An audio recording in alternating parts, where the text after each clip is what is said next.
quinto ano, como é que vocês estão? Tá bem?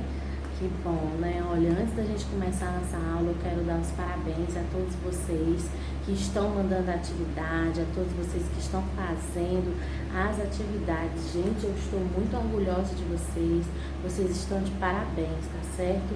Vocês estão caprichando na letra, estão mandando as fotos, eu estou entendendo tudo que vocês estão escrevendo e eu estou ficando muito feliz com o retorno de vocês, tá bom? Quem ainda não mandou atividade, vai fazendo, vai mandando, para que você não venha ficar com as tarefas atrasadas, tá certo? E você já sabe, eu estou aqui à disposição de vocês, tá bom? E a nossa aula de hoje, gente, é na matéria de História. Na semana passada, na aula passada, a gente falou sobre as capitanias hereditárias. E hoje nós vamos falar sobre os governadores gerais.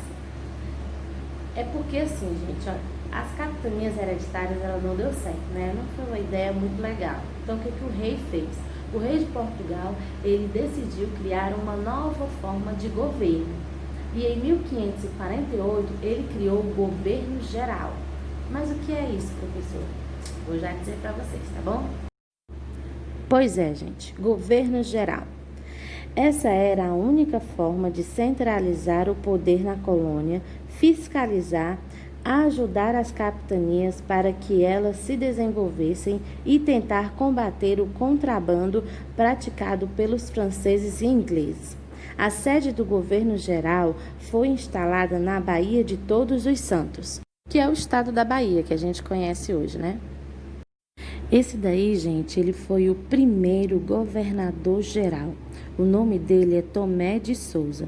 Ele chegou em 1549 e fundou a cidade de Salvador, a primeira capital do Brasil. Com ele vieram soldados, famílias e colonos, jesuítas chefiados pelo padre Manuel da Nóbrega. O Manuel da Nóbrega, ele era um ouvidor-mó. Quer dizer que ele cuidava da ordem e da justiça. Ele era também um provedor-mó, que cuidava do dinheiro.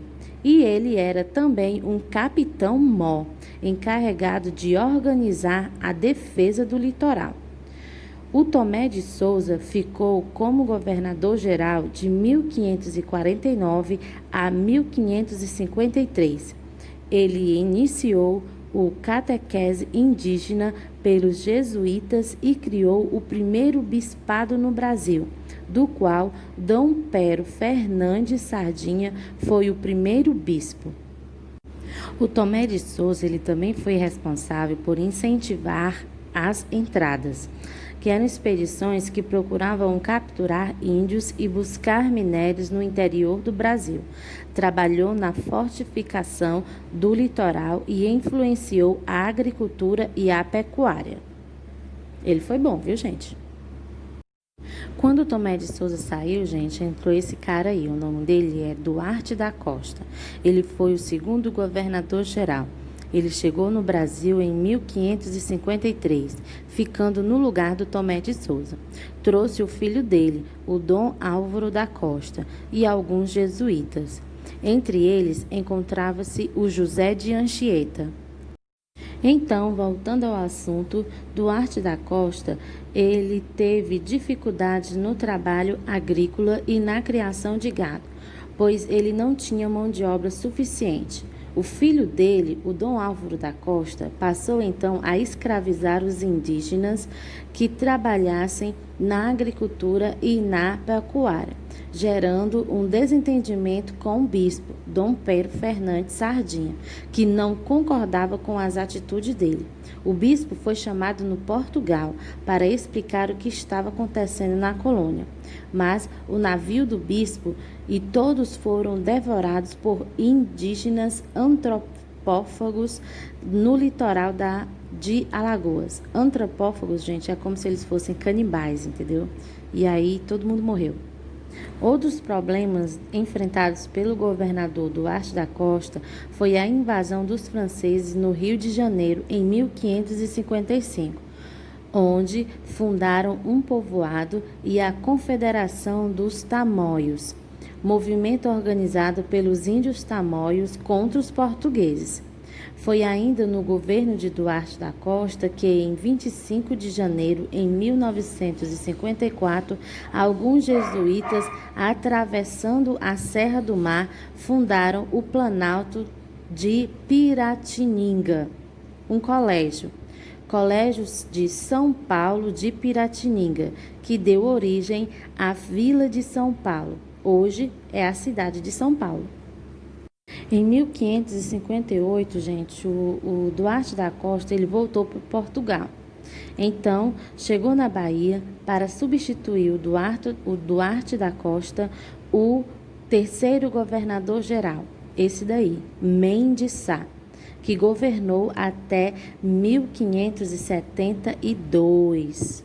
Ouvindo os conselhos do padre Manuel da Nóbrega, o terceiro governador criou as aldeias, ou missões, onde os indígenas aprendiam ofícios que poderiam ser úteis à colonização e eram catequizados. Em 1560, com os reforços recebidos de Portugal e auxiliado pelos indígenas cristianizados, Mendes Sá conseguiu afastar os franceses do litoral do Rio de Janeiro. Mas eles permaneceram no Brasil, refugiando-se no interior. Com o regresso de Mendes Sá a Salvador, eles voltaram a ocupar a Baía de Guanabara, só sendo expulsos 7 anos mais tarde.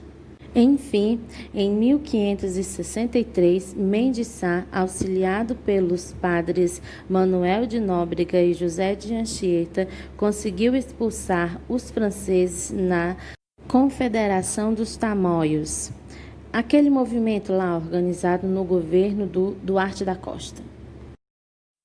Essa foi a nossa aula, gente, sobre os governadores gerais. São 3 governadores: Tomé de Souza, Duarte da Costa e Mendes Sá. Essa explicação, gente, está no livro de vocês de História, na página 35 e na página 36 e 37. Caso você queira assistir o vídeo acompanhando com o livro, tá certo? Preste atenção e até a próxima aula.